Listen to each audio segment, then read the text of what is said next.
Major funding for KPBS Evening Edition has been made possible in part by Bill Howe Family of Companies, providing San Diego with plumbing, heating, air, restoration, and flood services for over 40 years. Call 1-800-BILL-HOWE or visit BillHowe.com. And by the Conrad Trebas Foundation, Darlene Marcos Shiley, and by the following.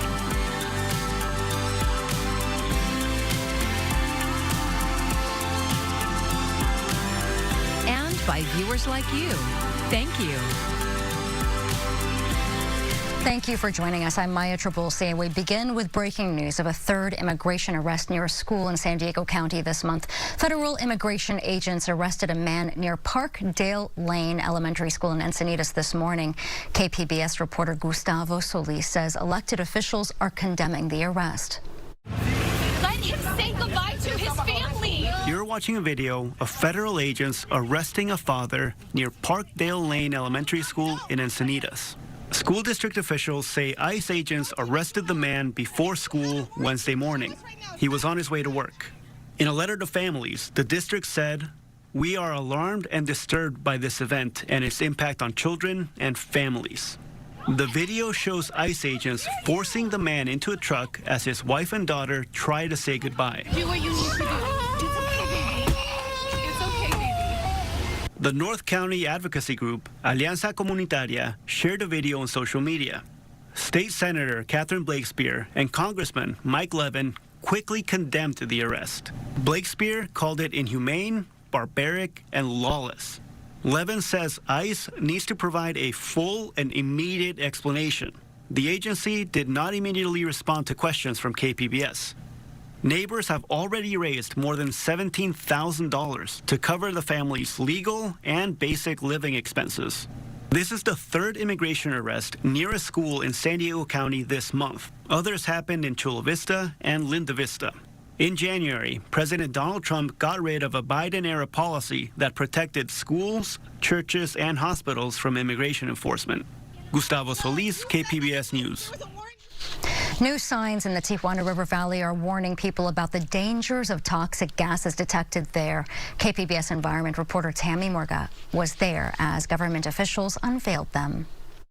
It hasn't rained, but the Tijuana River, as you can see, is flowing and it's foamy and it's really smelly. That's why officials said today they want to put in warning signs. That odor comes from a toxic gas because of sewage pollution from Mexico. Residents living nearby say it gives them headaches, coughs, and nausea. That's why the county and city of San Diego are placing warning signs in the River Valley. We want to make sure that our recreationists, our visitors, our ranchers, our farmers who come or live or work in the River Valley are well aware of the potential for exposure to the hydrogen sulfide gases. The large red signs suggest that anyone avoid the immediate area and any contact with the river water.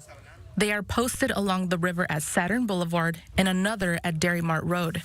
These areas are considered hotspots. You can hear it.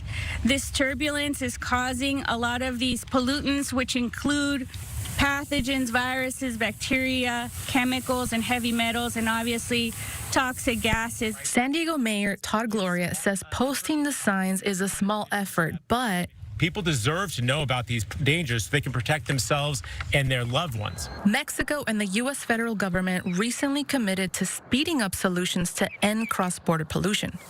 Aguirre says she is pushing to ensure that removing the hotspots is part of the overall fix. 2 signs have already been installed and about a dozen more will go up along the river valley. From the shores of the Tijuana River, I'm Tammy Murga, KPBS News.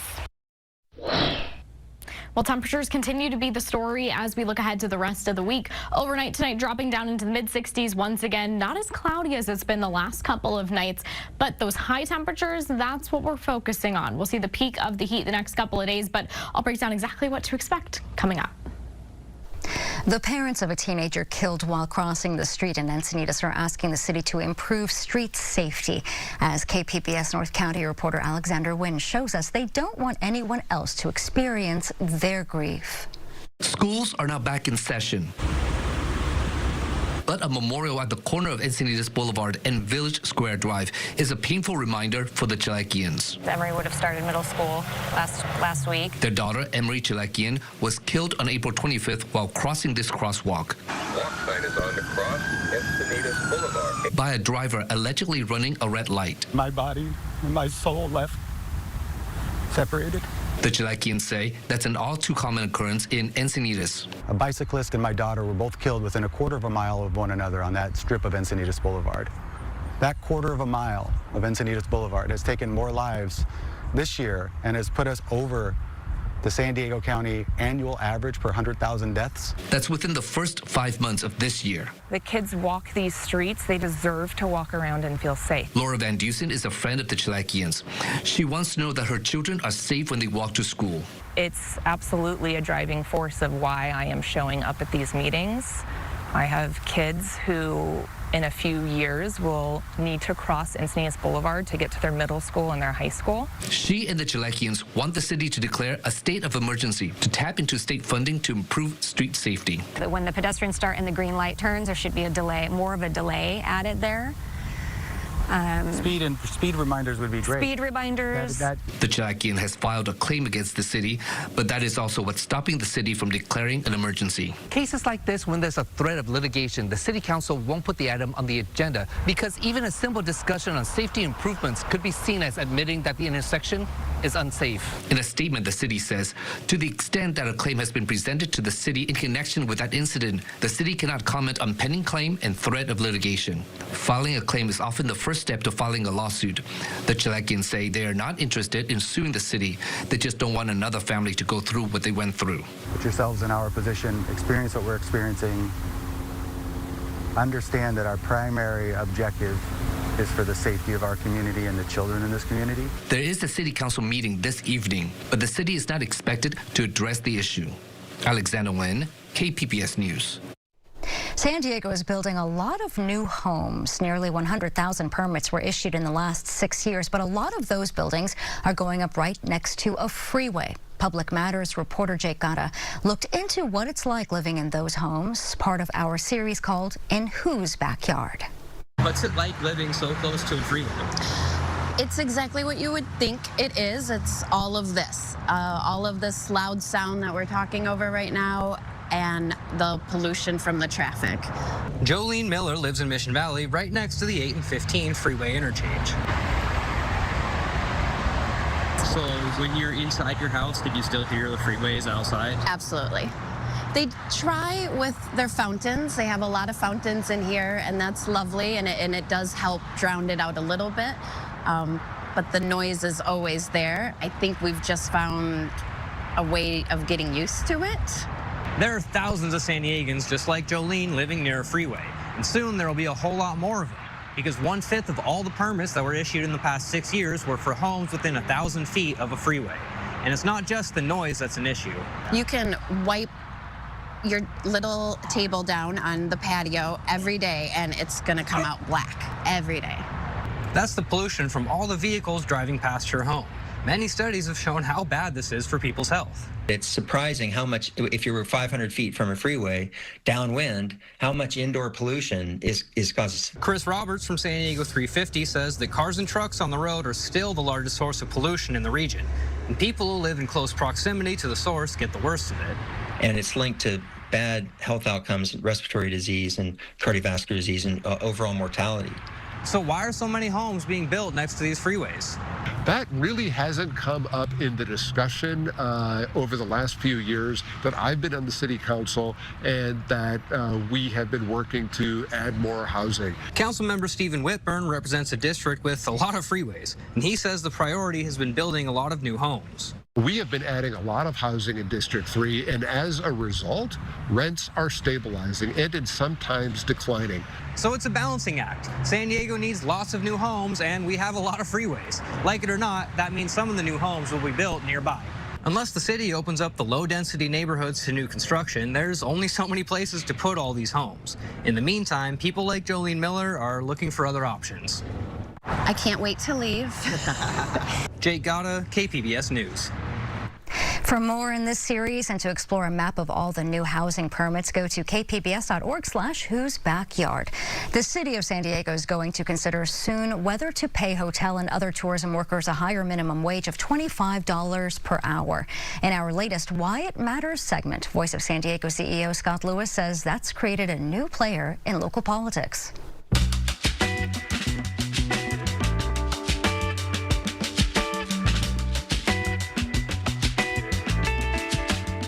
The San Diego Padres recently did a poll of San Diego voters. Unfortunately, it was not about whether slugger Ryan O'Hearn should get more playing time or if the team should host a journalists' appreciation night. No, it was about politics. The team asked respondents many questions, but one of them was this, quote, "Are you aware or unaware that the City Council is considering adopting a minimum wage increase from $17.25 per hour to $25 per hour for all tourism employees and workers for any organization operating a hotel, convention, event center, stadium, arena, amusement park, or zoo in the city? Do you think the Padres should actively support this proposal?" Right now, the minimum wage in the city of San Diego is $17.25 per hour. But for certain employers who do business with the city, it's higher. They must pay a living wage of just more than $21 per hour. The Padres are a tenant of a city facility, Petco Park. That means the team already must pay its employees that living wage. Ironically, the city itself doesn't have to pay that living wage, and many city employees earn a lower minimum wage. The City Council is set to decide soon on whether to require hotels and the tourism industry to pay a minimum wage of $25 per hour. The draft law already excludes small hotels with fewer than 150 rooms. Small hotel owners were able to successfully argue that they no longer will be able to provide affordable lodging because they don't have spas and paid parking and other places they can pass along the cost of those higher wages. The new requirement would include the zoo, where workers recently complained about wages, and SeaWorld. They're both major tourist destinations. It would also include event venues like Petco Park. The Padres do not like this, and they appear to be ready to become more politically active. They and other business leaders are trying to decide if they want to try to stop the increase with a ballot measure or get involved in other parts of politics. Here's another question the Padres asked voters in their survey. Quote, "Regardless of the minimum wage issue, suppose there's a candidate for local public office that you generally disagreed with and opposed. If the Padres organization endorsed that candidate for local public office, would that worsen your opinion of the Padres organization, or would that make no difference to you?" End quote. The Padres have always had to deal with politics. They negotiate leases, security concerns, land deals, and permits all the time. But endorsing candidates is a much bigger step to take, and we'll see if they take it. I'm Scott Lewis for Voice San Diego, and that's why it matters. And Voice of San Diego is one of our partners for the Public Matters Initiative. You can learn more at kpbs.org/Public Matters. I'm Jeff Bennett. Tonight on the NewsHour, NATO leaders plan what role U.S. and European forces could play in the future defense of Ukraine. That's at 7 after Evening Edition on KPBS. The national redistricting battle is heating up as efforts to redraw congressional maps move forward in both Texas and California. And we're going to start with Texas, where the state House approved the new maps intended to help Republicans win 5 more U.S. House seats. The Texas Senate is expected to vote tomorrow. Meanwhile, California Democrats introduced a bill to counter Texas. The Assembly Appropriations Committee advanced a measure asking voters to override the state constitution and allow new congressional maps. This could open a path for Democrats to gain more seats in the House of Representatives. None of us want to be in this situation, but our hand is being forced, and we will not unilaterally disarm. That is why we are here, and we are doing this in the most transparent way possible by allowing the electorate to determine if they want this or not. This is going to go to the ballot. The measure now heads to the full assembly for a vote tomorrow. If approved, it will go to voters in November. The most visible part of the Trump administration's immigration crackdown has been its effect on immigrants already in the United States. KPBS military reporter Andrew Dyer takes a closer look at the policy's impact on Afghans still waiting to come to the U.S. They're just being abandoned. During the Biden administration, Jessica Bradley Rushing worked as a deputy director in the State Department's Office of the Coordinator for Afghan Relocation Efforts, or CARE. The office helped screen tens of thousands of former U.S. allies in Afghanistan and their families for eligibility for relocation to the United States. All that ended on Donald Trump's first day back in office. An executive order suspended refugee processing and travel. I know people, literally personally, whose cases were right at the finish line on January 20th. And now their families are stuck in Afghanistan and they don't know when or if they'll ever be reunited. Mohammed Rahimi was an attorney in Afghanistan who worked with U.S. forces. 10 years ago, he immigrated to the U.S. and became a citizen. Now he works with the Afghan immigrant community. So these people came to the country in a rush system. Some of them left their wives behind. Some of them left their husbands behind. Some of them left their kids behind. In June, the administration imposed a travel ban for a host of Asian and African countries, including Afghanistan. With only a narrow exception for some special immigrant visas, no one from Afghanistan can come to the United States. So now the majority of these Afghans who came to the United States but left part of their families in Afghanistan, they are hopeless, they're voiceless, and they're unsupported. Trump said last month the U.S. would honor its promises to its Afghan allies. We asked the White House about those approved to travel or caught in the middle of the process.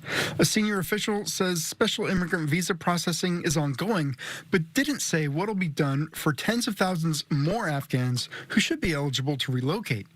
Bradley Rushing says today there are about 270,000 Afghan allies still in Afghanistan living in fear of the Taliban. People who have at least deserve a shot at having their case processed. Not all of those cases will get approved, right? But they at least deserve a shot to go through the process. A State Department spokesperson says the policy changes are part of the department's new America First foreign policy. UC San Diego professor Barbara Walter says to understand why this is happening to Afghans, you have to understand what's driving it. Trump and the MAGA movement is really underneath, in part, a white Christian nationalist movement. And when they say American First, one of the things that's included in that is that America remains dominated by white Christian and men as well. Walter's an expert in violent extremism. Her book, How Civil Wars Start and How to Stop Them, explores threats to American democracy. She says the political backlash to shifting demographics in the U.S. is a major threat to democracy. White people will be a minority of the population within 30 years, and Walter says Trump knows it. One of the things he absolutely has to do to stop that is to prevent any non-white, non-Christian immigrants from coming to this country. And of course, that would include Afghanistan. She says the recent arrest of immigrants at routine court hearings, including that of a former Afghan interpreter in San Diego, are designed to strike fear in immigrant communities. If an immigrant misses their court date, they immediately become deportable. But if they come to court, they risk arrest, even if they're in the country legally. This whole thing of trying to criminalize these legal Afghan refugees, trying to, force others who otherwise would have fulfilled the terms to break them. I mean, that's a classic tactic of authoritarians. It's weaponizing government against its citizens, when in fact, in a democracy, the government should be doing the exact opposite. Sean Van Diver is co-founder of nonprofit Afghan EVAC. He says until January, Operation Enduring Welcome was working, but now the U.S. is failing its Afghan allies. Enduring Welcome is by miles and miles the safest, most secure legal immigration program in our country's history. We built it that way on purpose. Bradley Rushing left the State Department and now works with Van Diver at Afghan EVAC. These are people who risked their lives on a daily basis because they believed in the U.S. mission in Afghanistan, and we know who they are. The State Department officials in charge of Afghanistan policy and refugees declined requests for interviews. Reuters reported last week the Trump administration is considering admitting as many as 40,000 refugees, with about 10,000 slots for Afghans and the rest reserved for white South Africans. Andrew Dyer, KPBS News. Well, in case you haven't noticed, a heat wave has arrived in San Diego, and the worst is still to come. But a team from the University of San Diego is looking at ways to help residents beat the heat. The Regional Climate Collaborative was awarded $750,000 from the state to put together heat action plans for the city of San Diego, Chula Vista, and La Mesa. And that includes things like tree planting, better insulation for windows and houses, and efficient energy upgrades. Extreme heat is actually one of the deadliest climate impacts that we see, across, not just in San Diego, but in the nation. So these heat action plans, the goal of them is to really help our cities start preparing and implementing actions now to help create a lot more safety around heat for our communities. And for now, if you are looking for a place to escape the heat, you can stop by any designated cool zone across the county. You can call 211 or visit coolzones.org for a full list of locations.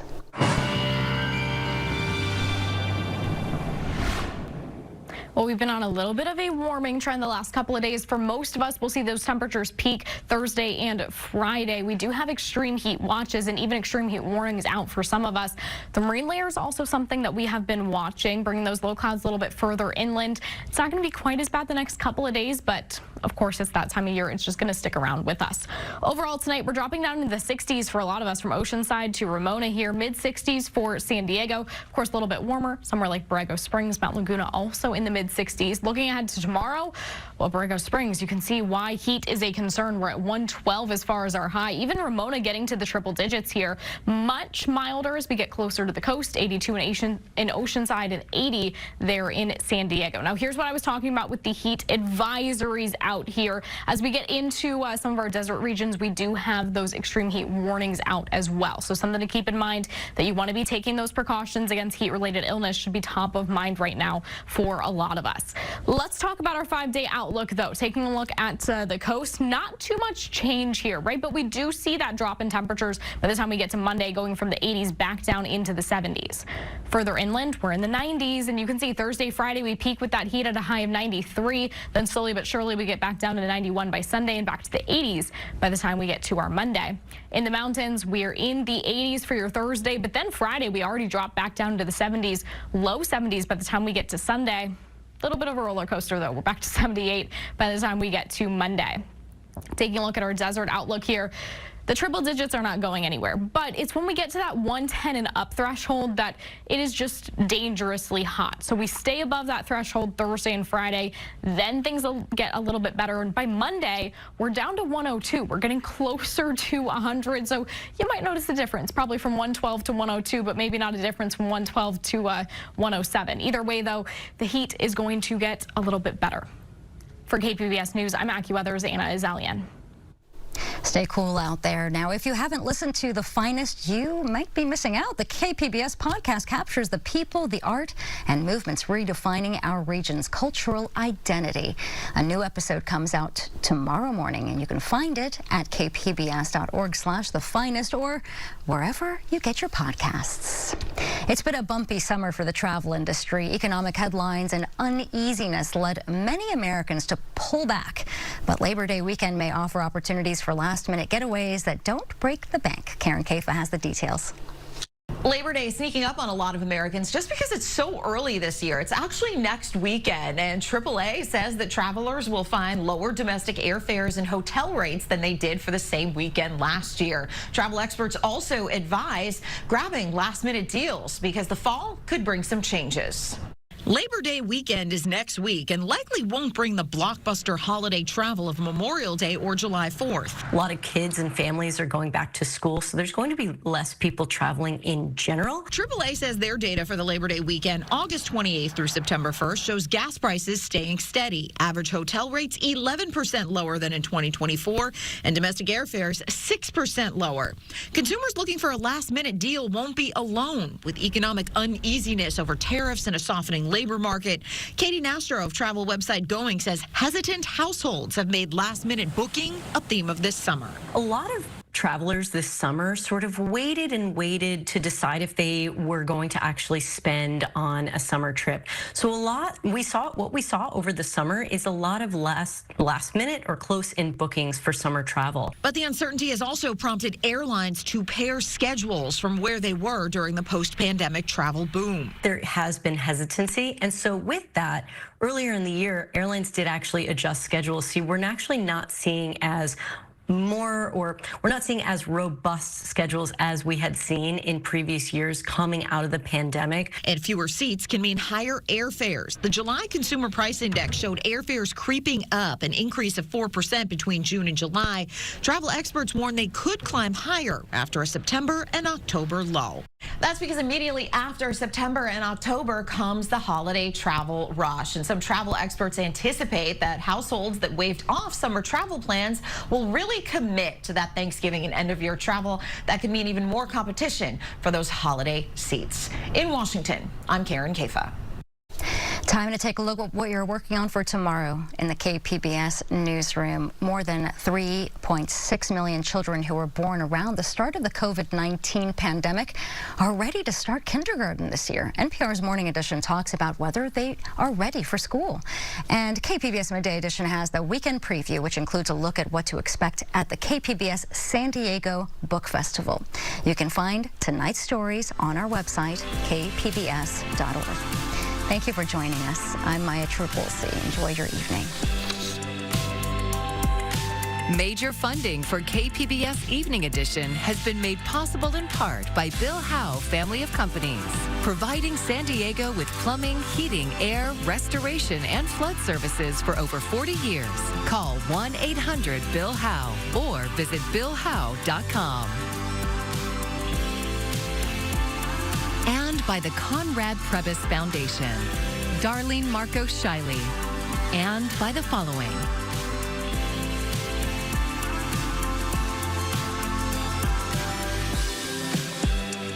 And by viewers like you. Thank you.